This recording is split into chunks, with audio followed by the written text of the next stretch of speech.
प्रशांत जी, क्या लगातार एक के बाद एक एनडीए के नेताओं पर आप ये बमबाजी कर रहे हैं भ्रष्टाचार को लेकर? देखिए, हम बिहार में 3 साल से हैं और हम लोगों ने इस तरह के आरोप प्रत्यारोप से अपने आप को अलग रखा है।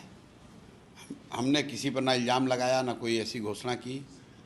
लेकिन जब हम लोग समाज में नीचे चल रहे हैं और जो लोगों से रोज़ सुन रहे हैं, तो ये ऐसी स्थिति हो गई है कि बिहार में सामान्य लोगों का मानना है कि बिहार की भ्रष्टतम सरकार अभी चल रही है। और नीतीश कुमार तो चोर हैं नहीं व्यक्तिगत तौर पे, ये मैं कैमरे पे कहता हूँ। तो आखिर ये चोरी कर कौन रहा है? उनके इर्द गिर्द के लोग कर रहे हैं और लोग रोज़ आकर साक्ष्य दे रहे हैं। तो उन साक्ष्यों को हम लोगों ने कुछ साक्ष्यों को हमारे बोड़ा का बोड़ा पेपर भर के लोग दे गए। हमने उसमें कुछ तथ्य सामने रखे हैं और उनको ये कहा है कि भाई आप स्पष्टीकरण दे दीजिए, आप बता दीजिए, अगर गलत है तो बता दीजिए प्रशांत चोर गलत बोल रहे हैं, इन पर केस कर दीजिए हम पर। आप मंत्री हैं, अपने पीए के नाम पर आपने ज़मीन खरीदी 2019 में, फिर 2 बरस के बाद उसी ज़मीन को बिना पैसा दिए अपने बेटी के नाम पर ट्रांसफ़र करा लिया। जब इनकम टैक्स का नोटिस आया तो फिर उसी पीए को आप पैसा बैंक के माध्यम से जारी कर रहे हैं। ये तो बैंकिंग का ट्रांजैक्शन है, ज़मीन की रजिस्ट्री है, वो हमने जारी किया है, तो फुल प्रूफ केस है। आप बताइए कि आपने ज़मीन खरीदी कि नहीं अपने पीए योगेश्वर दत्त के नाम पर, और अगर खरीदा तो 2 बरस के बाद फिर अपने बेटी के नाम पर क्यों ट्रांसफ़र कराया? अगर कराया तो पैसा का भुगतान कैसे हुआ? भाई ये तो प्रमाण सामने है।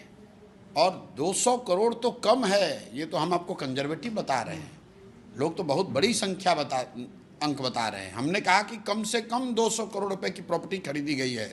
कितने सालों में? पिछले 2 सालों में, लोकसभा चुनाव के बाद के ये सारे डॉक्यूमेंट हमने अब बताया उनको कि इनकी बेटी की सगाई हुई और सगाई और शादी के बीच में 38 करोड़ रुपए की ज़मीन खरीद ली गई। उसका एक डीड जारी किया है मैंने, और उसके बाद अशोक चौधरी ने आकर कहा कि हमने नहीं किया है ये, और हम ही थोड़े ने कह रहे हैं, उनके तो जदयू के मुख्य प्रवक्ता ने कह दिया कि भाई जवाब तो दीजिए।